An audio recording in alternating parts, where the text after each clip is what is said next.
The same anger, the same rage that could put me on death row, I can use that same energy and do good things. Does that make sense? It's the same rage. I'm talking your ear off right now because I'm angry. I'm just deciding to do positive things with that anger. If I do bad things with my anger, guess what they're going to do? There's a $100 billion correction system that will lock me up for the rest of my life if I take my problems and hurt myself, hurt other people with them. So I started realizing there is literally a switch inside of my own brain. I have to constantly remind myself, Christian, you have to flip that switch and use your problems as your best friend. Give you an example.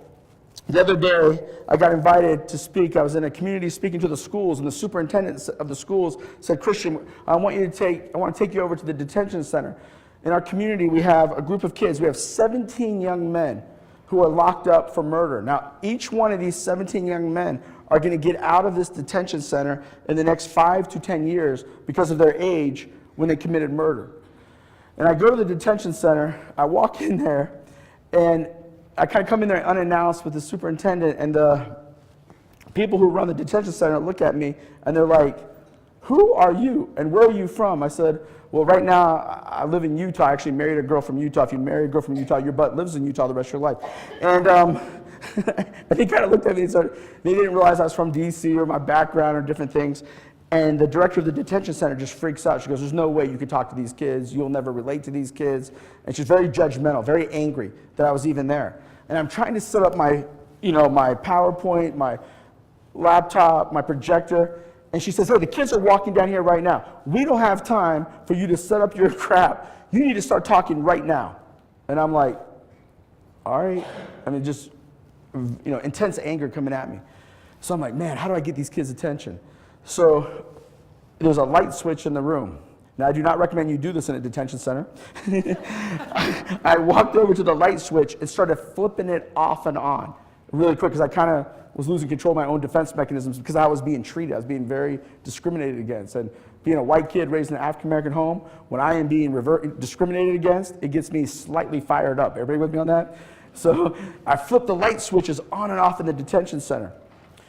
And I tell these kids, there is a switch inside of your head, and you have to use that switch to not come back here. Research shows, research shows about 80% of you are going to come back to this detention center when you leave here. But I can almost guarantee, if you can understand one concept, you do not have to come back to this detention center when you get left, when you leave here. You do not have to come back here. And I said, I want to teach you right now how you can have an advantage being locked up for murder than someone who is at Harvard.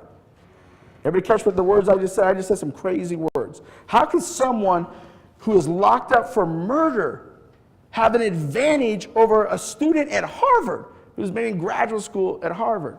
Well, I had a pretty unique life experience. While I was going through college at a major university, kind of Ivy League type university, I got to work in a comprehensive clinic at a major university as a therapist. And I started having a pretty fascinating experience.